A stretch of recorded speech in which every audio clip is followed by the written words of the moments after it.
अस्सलाम वालेकुम। सबास best classes में आज हम इंशाल्लाह 2 टाइप का पत्थर गोश्त बनाना सीखेंगे। इसे किस तरह सर्व किया जाए, किसके साथ खाया जाए, इसकी कंप्लीट रेसिपी आज मैं आपको बताऊंगी इंशाल्लाह। तो चलिए शुरू करते हैं। तो देखिए, इसे बनाने के लिए हम 500 ग्राम बकरे का गोश्त ले रहे हैं। आप चाहें तो कोई भी गोश्त ले सकते हैं।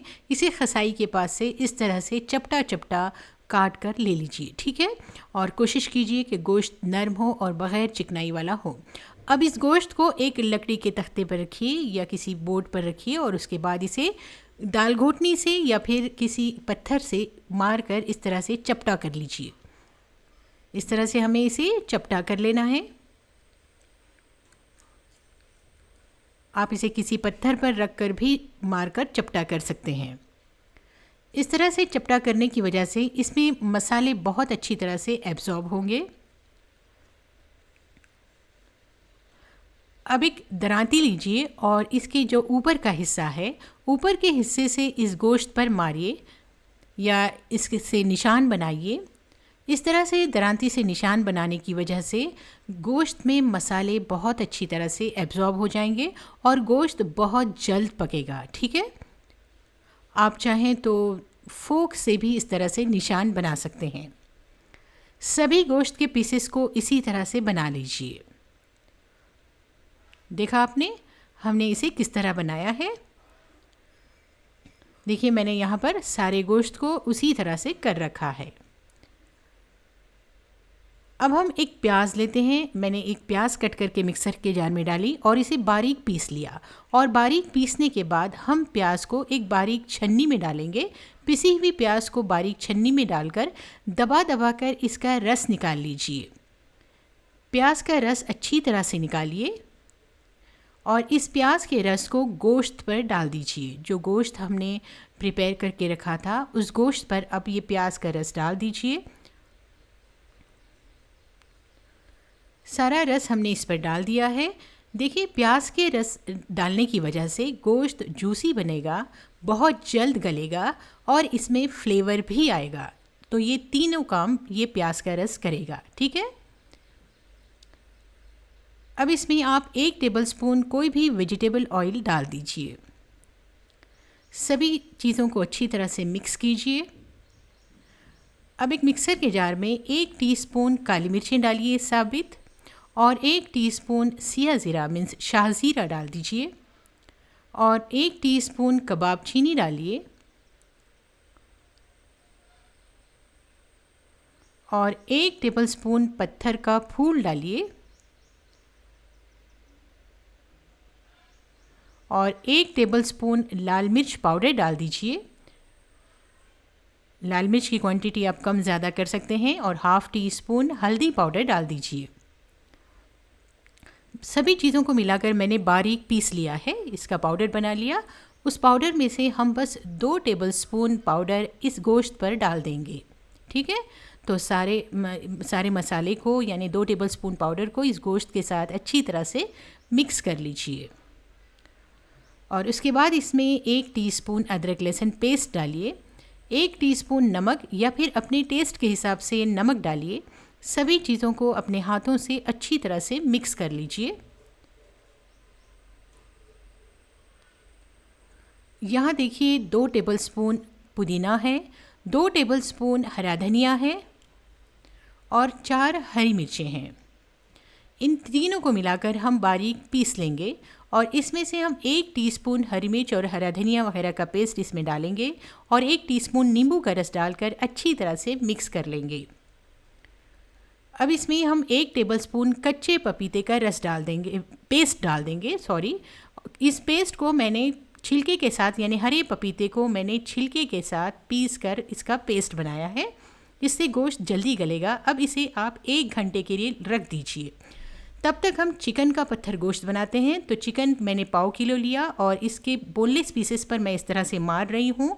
किसी भी चीज़ से आप इस पर मारिए, जैसे कि खलबत्ता बत्ता हो सकता है या फिर लकड़ी की दाल घुटनी हो सकती है, इससे मारिए। फिर उसके बाद इस तरह से फोक से प्रिक कर लीजिए। फोक से पिक करने के बाद हम इसका मैरिनेट बनाएंगे। तो मैरिनेट बनाने के लिए हमने पिसा हुआ मसाला लिया 1 टेबलस्पून, 1 टेबलस्पून अदरक लहसुन पेस्ट, 2 टेबलस्पून नींबू का रस ले लिया। ठीक है। और उसके बाद 1 टेबलस्पून हमने इसमें हरी मिर्च, हरा धनिया और पुदीने का पेस्ट डाला, 1 टेबलस्पून तेल डाल दिया और फिर नमक हम टेस्ट के हिसाब से डाल देंगे। सभी चीज़ों को मिक्स करेंगे, अच्छी तरह से इसे मिक्स कर लीजिए और अब इस चिकन पर ये सारा मसाला लगा दीजिए। पाव किलो बोनलेस चिकन पर हमने ये सारा मसाला लगाया। जो मसाला हमने पीसा था उसमें से 1 टेबलस्पून मसाला, हरी मिर्च का पेस्ट, नमक, तेल और नींबू का रस मिलाकर हमने इस पर लगा लिया, ठीक है।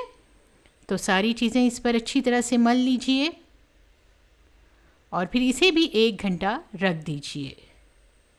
अब तवे को गरम कीजिए और इस पर थोड़ा सा तेल डालिए और जब तवा अच्छी तरह से गर्म हो जाएगा तब आप इस पर ये चिकन डाल दीजिए, यानी मैरिनेटेड चिकन हमने इस पर डाल देना है और मैरिनेटेड चिकन को हाई फ्लेम पर इसे पका लेना है। एक साइड से अच्छी तरह से जब ये पक जाएगा तो इसे पलटा लीजिए और पलटाने के बाद आप इस पर थोड़ा सा घी डाल दीजिए। अगर आप तेल डालना चाहते हैं तो तेल डाल सकते हैं, लेकिन घी डालना ज़्यादा बेहतर रहेगा।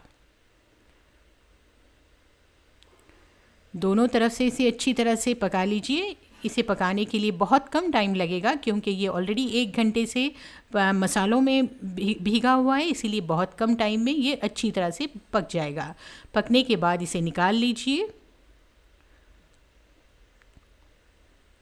अब देखिए, जो गोश्त हमने मैरिनेट करके रखा था वो भी बहुत अच्छी तरह से गल गया है। अब हम एक तवा गरम करते हैं और उस पर हम तेल डालकर अच्छी तरह से गरम करते हैं। तेल बिल्कुल थोड़ा डालना है। उसके बाद हम इस पर ये गोश्त के पीसेस डाल देंगे और हाई फ्लेम पर इसे पका लेंगे। जब एक साइड से अच्छी तरह से ये पक जाएंगे तो आप इसे पलटा लीजिए। इस तरह से ब्राउन होना ज़रूरी है और फिर इसके बाद हम इस पर ऑयल या घी डाल देंगे। घी डालना ही बेहतर रहेगा। दोनों तरफ से अच्छी तरह से ब्राउन होने तक इसे पका लीजिए।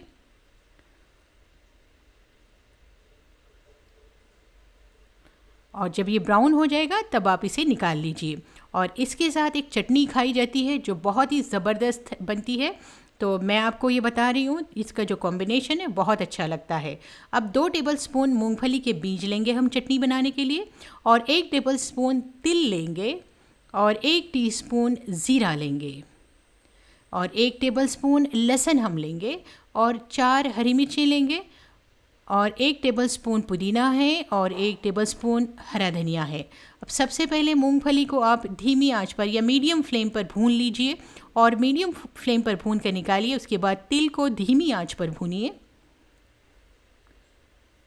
और इसके बाद हम इसमें लहसुन भून लेंगे और साथ ही हरी मिर्च भी डाल देंगे और इन दोनों को भूनते वक्त ही हम इसमें 1 टीस्पून ज़ीरा डाल देंगे। ज़ीरा डालकर भी इसे अच्छी तरह से भूनिए और फिर उसके बाद मूंगफली के बीजों से छिलका उतार लीजिए और सभी चीज़ों को एक साथ मिलाकर पीस लीजिए। हरा धनिया पुदीना भी इसके साथ डाल दीजिए और इमली का रस डाल दीजिए पाव कप। सभी चीज़ों को बारीक पीसिए, साथ में नमक भी डाल दीजिए टेस्ट के हिसाब से। देखिए, मैंने यहाँ पर इसे बारीक पीस लिया है। ये बहुत ही बेहतरीन चटनी तैयार हो गई है जो बहुत मज़ा देगी पत्थर के गोश्त के साथ, ठीक है। तो देखिए, जो चिकन वाला पत्थर गोश्त मैंने बनाया था बहुत ही डिलीशियस है और बहुत ही सॉफ्ट, और ये पत्थर गोश्त है जो हमने गोश्त के साथ बनाया था बहुत ही शानदार है। और इसके साथ मैंने सर्व किया है सलाद और ये चिकन वाला पत्थर गोश्त और साथ ही हमने ये इसके साथ लच्छा पराठा सर्व किया है।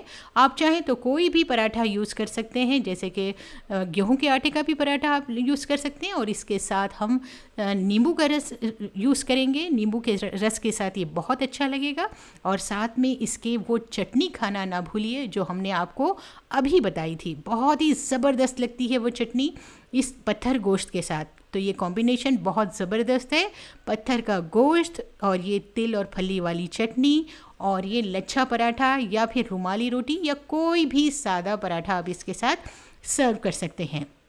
तो है ना ज़बरदस्त, आप उंगलियां चाटते रह जाएंगे जब आप एक बार इसे टेस्ट करेंगे। देखिए ये गोश्त वाला पत्थर गोश्त है, कितना सॉफ्ट बना है। देखा आपने, गोश्त भी बहुत अच्छी तरह से गला है क्योंकि हमने इस पर पपीता वगैरह लगाया है। आप इसे बनाकर ज़रूर देखिए, इंशाल्लाह आपको बहुत ज़्यादा पसंद आएगा।